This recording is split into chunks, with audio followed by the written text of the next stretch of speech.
Udumo kuNkulunkulu kweliphezulu nokuthula emhlabeni kubantu abathokozelwa nguye. uJesu Kristu inkosi.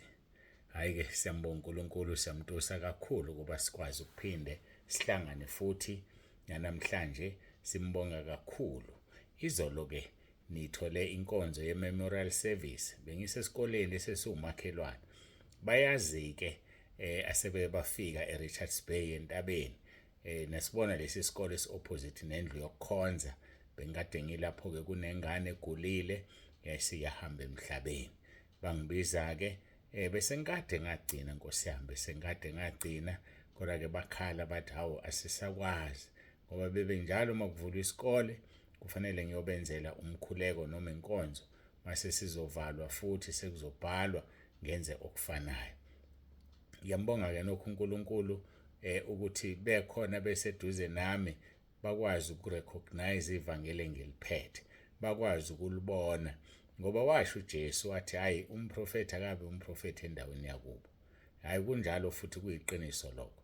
Kodwa ngiyabonga-ke ukuthi kubona bonke abefundisi bendawo ba-prefer ukuthi beluswe ngokwesikole entabeni. Yebo-ke othisha banamabandla abahlukene kodwa whenever bedinga izinto zikaNkulunkulu baya bayikude babheka la eduze entabeni yendlu kaJehova kuyabonelelwa. Siyambonga-ke kakhulu uNkulunkulu, yena owenza lezo zinto akuthini. Asiqwasheni-ke bafowethu izinsuku zimbi kakhulu asiqwasheni sibambisise lokho esinakho. Ngifake izinto izolo kukhona nombono oyiphupho engiwufakile izolo okhuluma ngokubuya kweNkosi uJesu. Iqiniso lithi uyabuya. Ukuthi uzobuya nini, namanje angabuya, nakusasa angabuya. Uthi umbuzo wami ulungile yini wena? Uready yini na? Ingakho-ke lo mbiko ngiwufake wahambisana nevesi Isambulo 16 verse 15 la uJesu esitshela khona ukuthi uzofika njengesela ubusisiwe olindayo londe izingubo zakhe ukuba ngifunyanwa ehambaze. Hayi asilungiseni bafowethu, asilungiseni.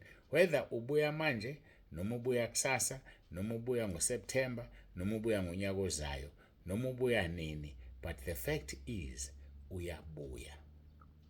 Umbuso wezulu ususondele.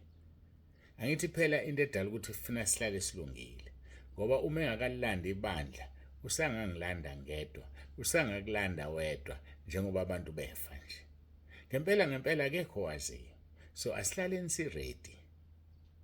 Ngithokoze kakhulu uma ngibona izinga labantu ababhukhela ukuvuma izono likhula ngoba kusho ukuthi bayawuzwa lo muzwa. Sinenhlanhla-ke thina ekhaya lezwi noma sinikezwe umuntu oyedwa osisizayo ngokuvuma izono. Kodwa uNkulunkulu usithembisile ukuthi uma sizibhalile saba ne-date naye lo muntu, asokwazi ukuthi i-date yethu ayikho ngalo muntu. InguNkulunkulu uqobo, ingeNkosi uJesu. Une-date naye.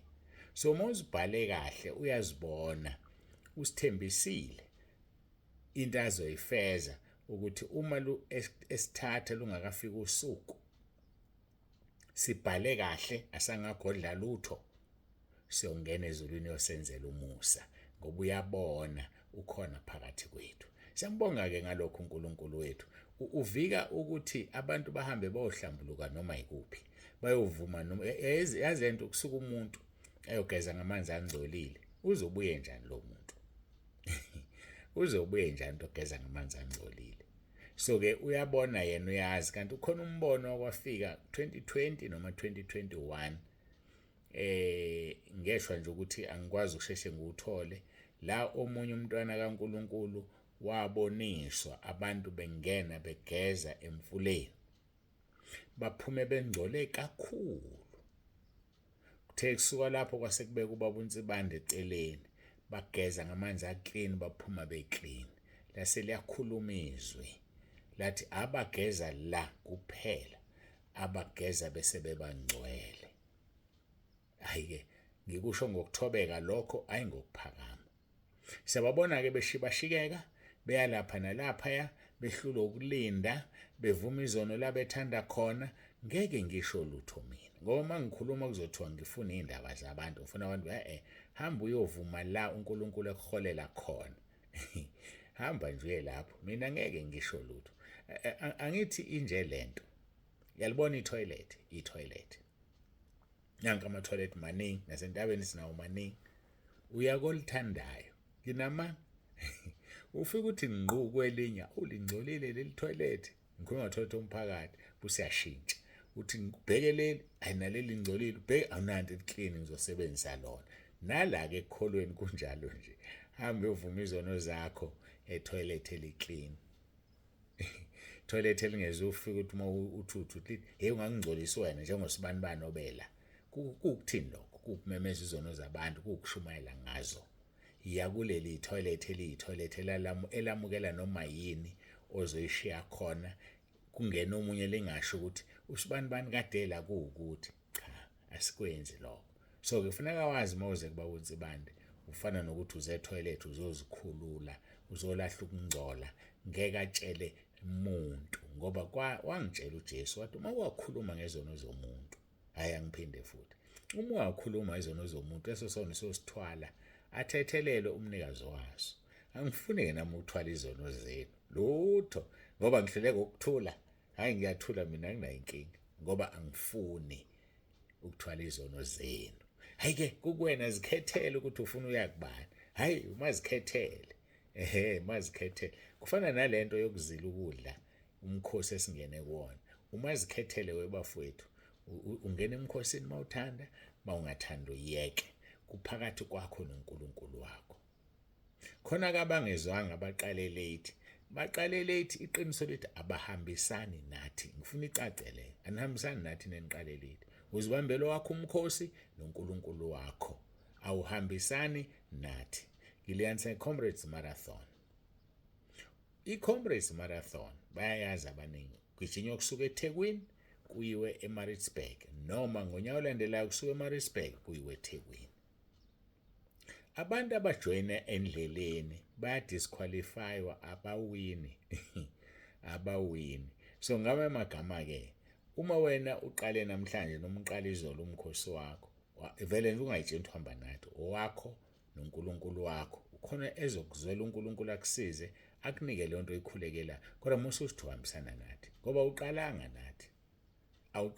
nathi uphawu lolo lokuthi inkonza uyilaleli uphawu lokuthi kunezinto ongayilaleli vele ishilo inkosi uJesu yathi angingabhali this time around angikhulume ngeVN ukuthi kunomkhosi ngoba kukhona abantu abangasalaleli lutho la kodwa bayawuthanda umkhosi mawusuqhamukile khona bezophaphama sewuphakathi hayi lokho ngikutsheliwe nje ngase ngiyakwenza so ke babonakeleke bayabonakala ngombala angizosho ukuthi kanjani kodwa babonakele so ngakho-ke yazini-ke bafowethu ukuthi kunjalo nje uzibambele nje umkhosi mawuthanda ukwenza u-12 days njengathi uthathe owakho u-12 days kodwa ngifuna wazi ukuthi owakho akuwona owethu awuhambisani nathi ngoba usalile kuthini uNkulunkulu-ke akubusise akubiyele usakhuleka usesemkhosini ngiyacela-ke ukuthi siye ezweni lenkosi singakafiki kulo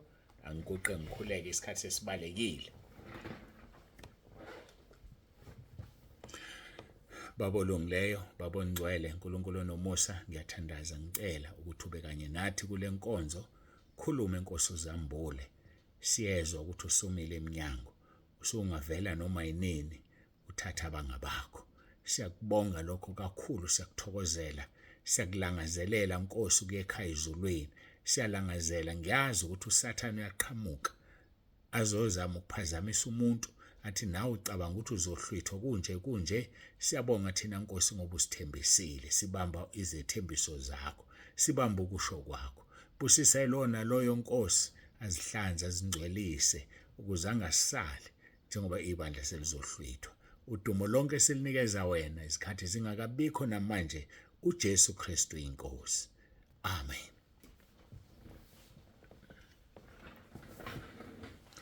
Hayike siyambonga uNkulunkulu wethu kakhulu bangcwele, siyamdumisa. Sizofunda izwi lenkosi elisekelo Matthew chapter 5 verse 9. Babusisiwe abalamulayo ngokuba bayakuthiwa abantwana bakaNkulunkulu. Bese siya kuHezekiel chapter 22 verse 30. Chapter 22 verse 30.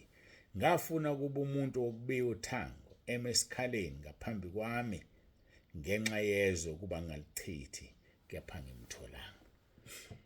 Njengoba sekuyisikhathi sokugcina ngale ndlela, kahle hle sesiphelile isikhathi, bayafuneka abantu abazoma esikhaleni. uNkulunkulu ufuna laba bakhe ababizileyo. uNkulunkulu ufuna laba bakhe abadalela inkazimulo. Uyabafuna, kodwa ukuze abathole, wena yima esikhaleni.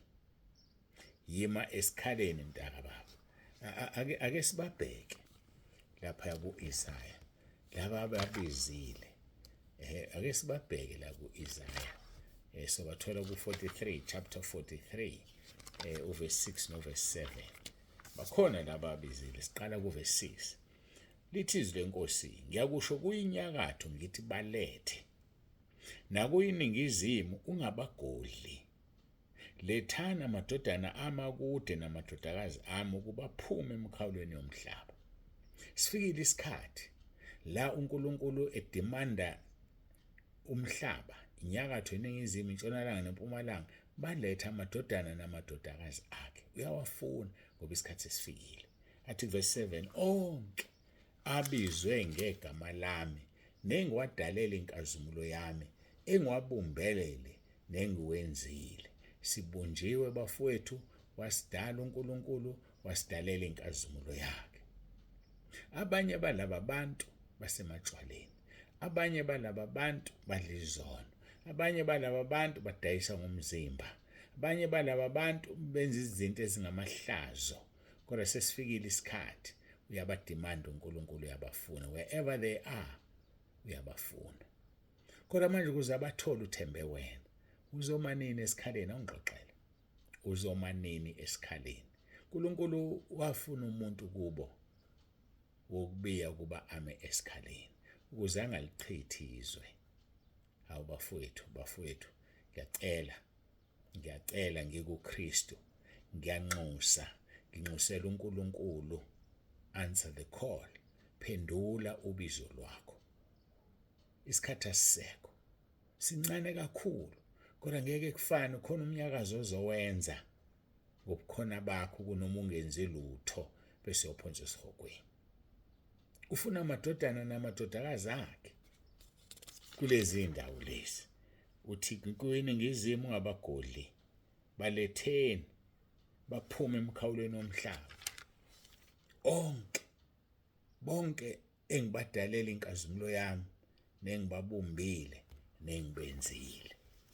uNkulunkulu uyabafuna laba bantu ngoba bakhona abadalelwe inkazimulo kaNkulunkulu. Uyabafuna laba bantu, kodwa ufuna usizo lwakho ukuthi uzome esikhaleni. Ubhalile nompostoli uPawuli lapha kwiZenzo chapter 13, soqala kuverse 47. Sikhuluma ngabantu abadalelwe inkazimulo. Uthi ngokuba inkosi isiyalezile, verse 17.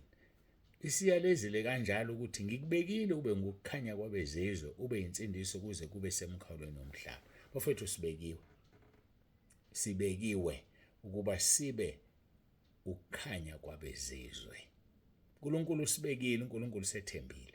Asibe nokukhanya kwabezizwe, sibe insindiso kuze kube semkhawulweni womhlaba. Kusho ukuthini sibe insindiso? Ngoba insindiso izoza ngathi. Uthula ukhuluma ngeNkosi uJesu. Kwenziwa yini lokho? Awukhulumi ngensindiso, awukhulumi ngaleli gama uJesu Kristu inkosi. Sesifikile isikhathi sokuthi ukhulume, ungathuli. Kuzoba i-advantage kuwe uma ufunde kaJakobe chapter 5 verse 19 and 20. Lo ubuyisile isono ekudukeni kwaso, osikubekelwa inqwaba yezono. uJesu Kristu inkosi. uJesu Kristu inkosi.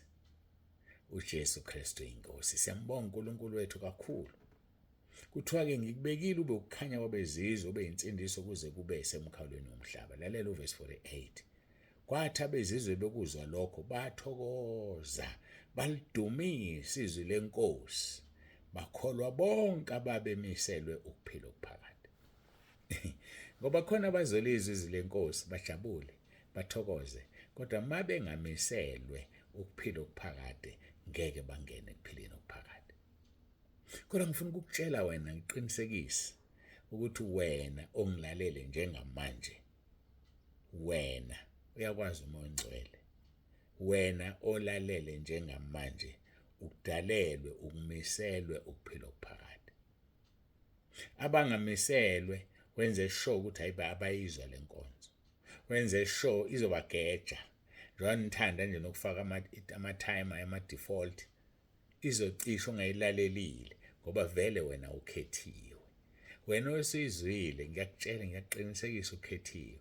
Yenza-ke ukubizwa nokukhethwa kwakho kuqiniseke ngoba wena unjani, ukhethiwe. Lithi-ke kwathi abezizwe bekuzwa lokho bathokoza balidumisa izwi lenkosi, bakholwa bonke ababemiselwe ukuphila okuphakade. So uma bekholwa-ke bonke abamiselwe ukuphila okuphakade, bayakhuthala, bakhuthalele ukungena. Ke sibheke u2 Peter chapter 1 verse 10. Ngakho-ke bazalwane, khuthalelani kakhulu ukwenza qiniseke ukubizwa nokukhethwa kwenu, ngokuba uma nenza lokho anisoze nakhubeka. Kwenza ukubizwa nokukhethwa kwakho kuqiniseke. Responda, yenza okufanele obiziwe. Zihlambulule, vuma uJesu, number 1. Number 2, vuma izono zakho. Number 3, yamukela ubizo lwakho, uphuma ugijima isikhathi asisekho. Gijima. Ngoba uzothola icala lokuthi awuwenzanga umsebenzi kaNkulunkulu. Kunabantu abalahlwa esihogweni ngenxa yakho.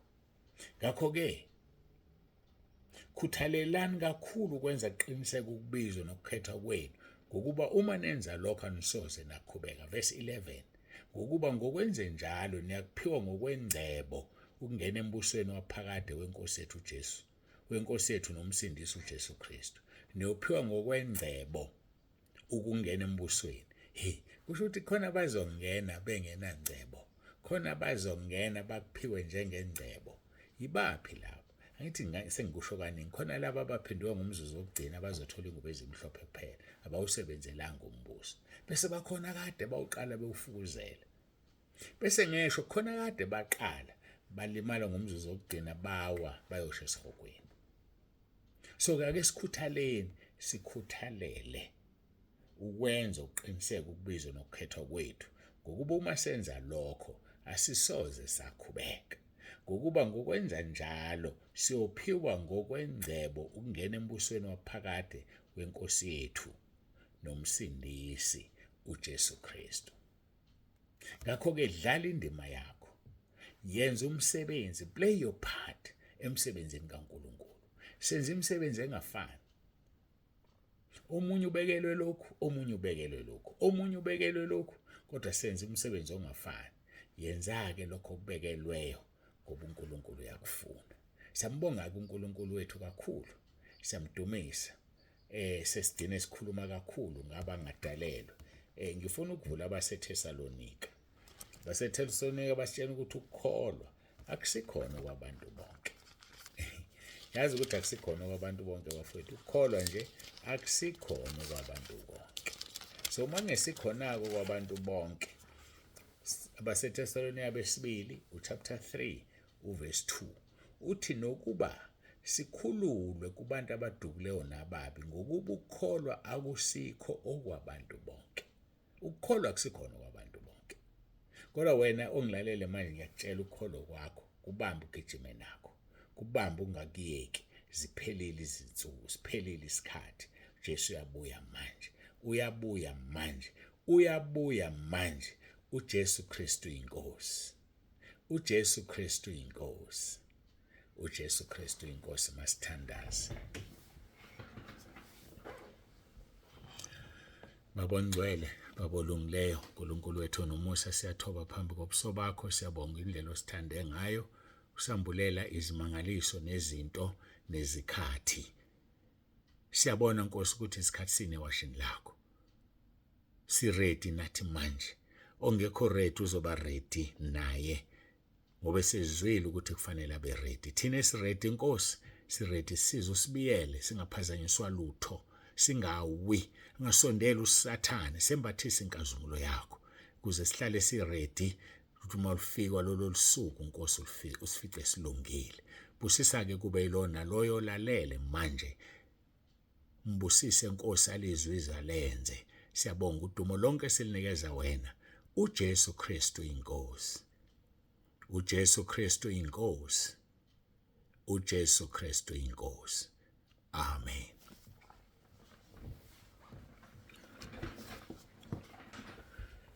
Siyambonga kakhulu uNkulunkulu wethu, siyamdumisa bangcwele.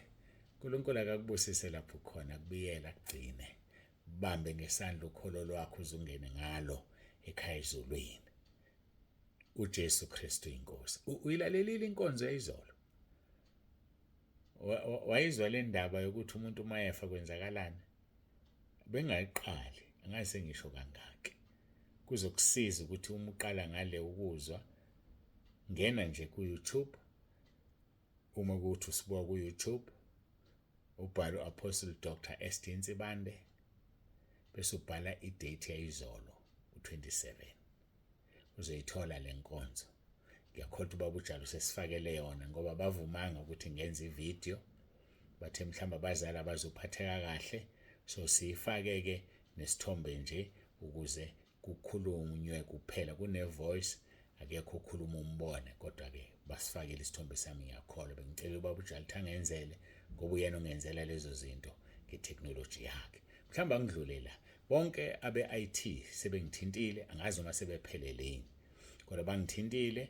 Ngizonithinta maduze usuku senginalo lika-December, uma uNkulunkulu esasigcinile sisekhona singakahambi, sizila sohlangana khona njenge-team ye-IT. Mina hayi angikho lapho, kodwa ke imina uconvener, imina engihlanganisayo, bese sibona ukuthi senze njani. Ngiyambonga kakhulu uNkulunkulu. Ngiyafisa ukuthi kufikwe Friday kulalwe, bese kuvukwa ke ngomgqibelo sibe nalo mhlangano ke we-IT, bese kuthi ke uphume ngesikhathi uphuma ngaso. Abathanda ukulala balale, balinde inkonzo yaSunday. Ngiyambonga kuNkulunkulu kakhulu. uNkulunkulu anibusise. Mabese khona abanye bathinteni be-IT bareporte kule number ka-YouTube, khona sebefuna ukuqhubeka abasebenzise wona, ungayisebenzisi ukuthi umuntu azibike ukuthi ukhona as an IT kuphela. Inamba ka-YouTube leyana. Siyambonga uNkulunkulu. uNkulunkulu akubusisa kubiyela. Ubaba uNtsibando siyavalelisa uthi uJesu Kristu inkosi.